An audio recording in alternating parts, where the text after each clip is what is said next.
let's get into the Open Championship preview. It is our final major of this PGA Tour season. Kind of bittersweet because it's a fun one, but it's the last one. We'll have to wait till next year in the Masters to get another one. So just want to get your thoughts on this year's Open Championship. It is at Royal Portrush. But just like what comes to mind when you think of this particular tournament? So, for me, it's waking up early in the morning and seeing that the first groups have already almost finished, Yeah. which does kind of suck, but that really only matters Thursday, Friday, because come Saturday, Sunday, you're really only watching the leaders. And but it's also nice waking up and golf's already on. Like, you don't have to wait for that. That's also a benefit. But yeah, the Open's it's been a steady major, just bouncing around the United Kingdom, and this year we're in Northern Ireland for the first time since 2019, where Shane Lowry, I believe, won that one. So, but yeah, like you said, it's the last one of the year. We do have the Ryder Cup this year, so that we do have at least one more interesting thing in golf. Something to look forward to. But yeah, let's get into the player storylines because there's several.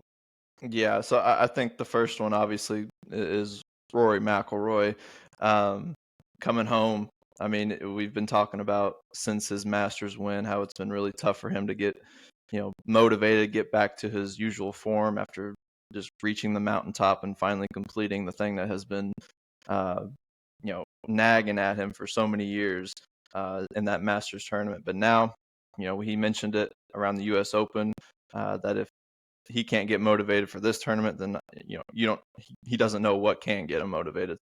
Going back to Northern Ireland should be great for Rory, and I think it is a course that he has struggled at in the past, but I think just being back home might be huge for him. What do you think?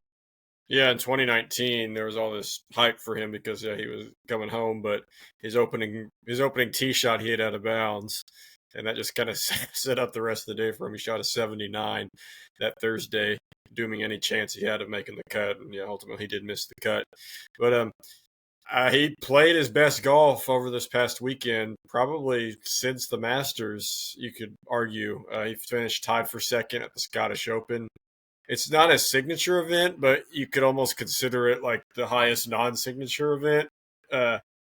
Because, like, I mean, look at all the names that were there. Like, all the top guys were there. Scheffler, Schauffele, forget who else. Hovland, more Call was there or not. But anyways, Oberg.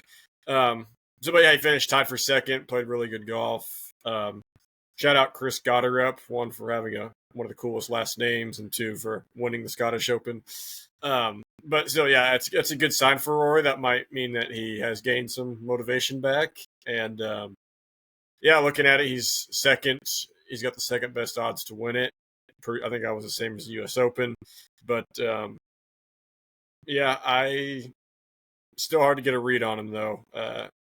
Definitely, like we've talked about before, is definitely not completing any 1 year Grand Slam like some people were hoping he would after he won the Masters. But I mean, with all the struggles he's had since the Masters, if he can somehow win this over the weekend, I mean, what a great season! Yeah, forget everything that happened in between. I mean, that's a fantastic season for him. Yeah, finished with the last major, winning that one after winning the first major of the year. That would just cap it off. But I think the other storyline that really jumps out for me this weekend is Xander Schauffele in his title defense. 2.0 is he defended his title at the PGA Championship earlier this season, and it's been kind of a slow year. He's coming off that injury, and he's just slowly been working his way back to form. Will he be able to recreate what he did last year at the Open Championship this year? I don't know. But, guys like Scotty and Xander, are usually up there near the top, along with Bryson DeChambeau and Rory McIlroy. So it's going to be a lot of the heavy hitters as usual for these major tournaments. What do you think about Xander this weekend? I can't count him out. I mean, he hasn't had an abysmal year, but yeah, it's been a letdown for sure, considering he's coming off a year where he won two majors. But I mean, the farther we get through the year, the longer he is away from that injury. So I mean, pressure kind of starts to rise back up again. Earlier, I gave him a pass because yeah, he was coming off a rib injury. So just even making the cut and contending was a win in my book for him. But yeah, it's now getting to the point where yeah, I mean, you're a two-time major winner, so your expectations are high now. So it's time to start getting back into winning mode for good old Xander. Yeah.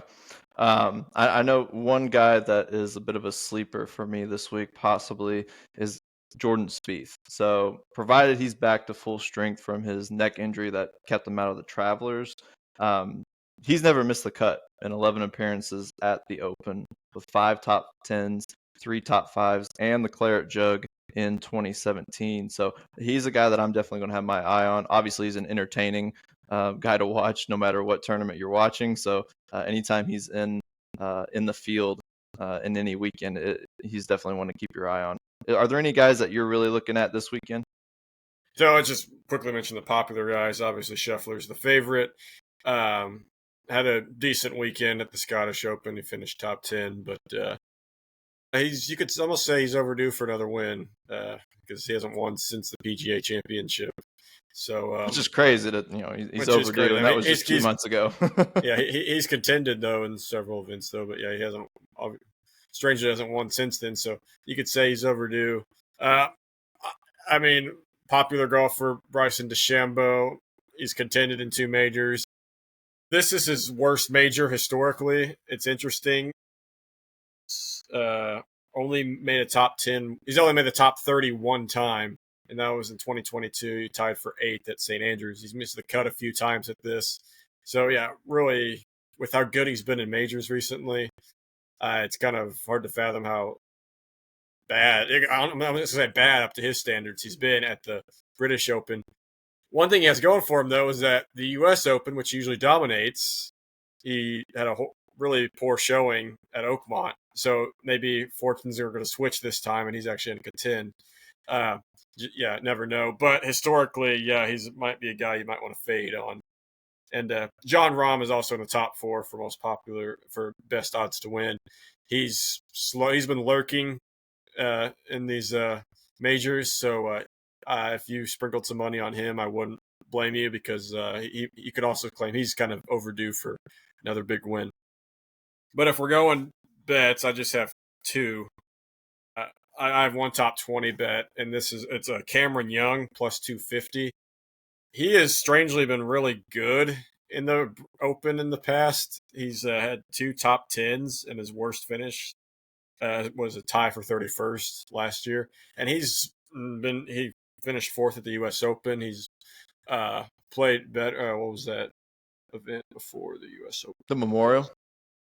Or no? Yeah, because he finished 3rd. He finished 3rd. I think the event before that too. I can't remember.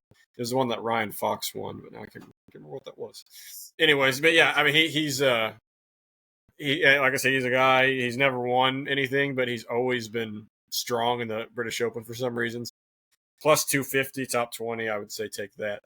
And I mean I've been so careful with my winning, with my who wins the each major this year. I'm going to go a little bold this time. So historically, so Schauffele obviously won it last year, but the couple of years before that, it's been guys who have been good, who have won stuff, but have never won a major, and then they get their first major. Like look at Brian Harmon, look at Cameron Smith, look at Shane Lowry in 2019. So looking at it, I'm thinking, who's a guy who's been playing better recently, who's never won a major? And I mean, all signs for me point to Victor Hovland at plus 3,000 currently on FanDuel. I've seen plus 2,800, plus 3,000. But yeah, I just think I think we're due for another first-time winner. But it's not going to be like a guy like JJ Spawn who has never really contended for a major. This guy Victor Hovland has obviously contended a lot. He's won several times, just never a major. So yeah, I'm just going to go bold this time, and he's going to be my outright winner. Yeah, that's a really good pick. I think for me, I just at this point, last major, I just just put the money on Scotty. We'll see what happens. I've been doing it each major, 1 for 3 so far, so pretty good there. One guy I do have my eye on. You mentioned Ryan Fox. winning in that tournament before the U.S. Open. Yeah, he's That's playing his. I'm looking that up. It's bothering me. He's playing the best golf of his career right now. He won twice on the tour already this season, and he has ample experience on links courses. Being a New Zealander, he spent a long time on the DP World Tour, so a lot of those European courses. So he knows these links courses very well. So I really like him. He should be playing with a ton of confidence right now. He's had two of his best major finishes this season already, and it wouldn't be surprising to see his name on the first page leaderboard. So I definitely want to see him top 20 at plus 250. So Canadian Open, that's what it was. Canadian Open. Okay, gotcha. So he's definitely riding high off that win. So definitely think that's a good pick. If you don't have any other guys, I do want to just quickly preview this course. So I know we've kind of previewed the courses on the past few majors, but Royal Portrush, obviously located in Northern Ireland, just the third time this course has hosted the Open Championship, but it is the only course in Ireland to have hosted this tournament. It's the first since Shane Lowry's emotional victory in 2019 that you mentioned, but it's really characterized by its rugged natural beauty, dramatic dunes, and a very challenging links layout. It's nestled right on what they call the Causeway Coast. It has like breathtaking views of the coastline, the ruins of the Dunluce Castle, and obviously the surrounding landscape. But the 16th hole, it's known as Calamity Corner, is a par 3, obviously known for its challenging green, but very strategically placed bunkers. So really fun course. I always love seeing this tournament because it's so much different than what we see over here in the States. And as Scotty put, it's where golf was meant to be played, as he said in his press conference. So I definitely think it's a fun one to watch. Obviously, got to get up early if you're on the East Coast or in the Central Time Zone. West Coast, you might as well just stay up late, way past your bedtime to get the first couple hours of the first groups coming through.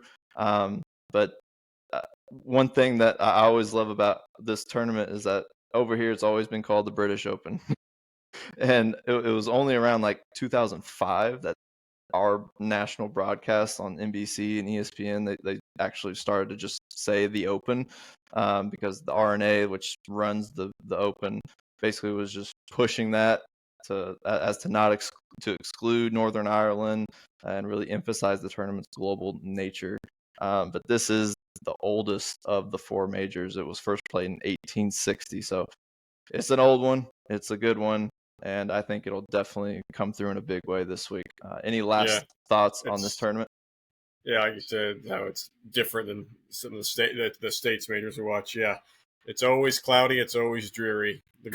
And that ball just rolls on those links. Ball just rolls.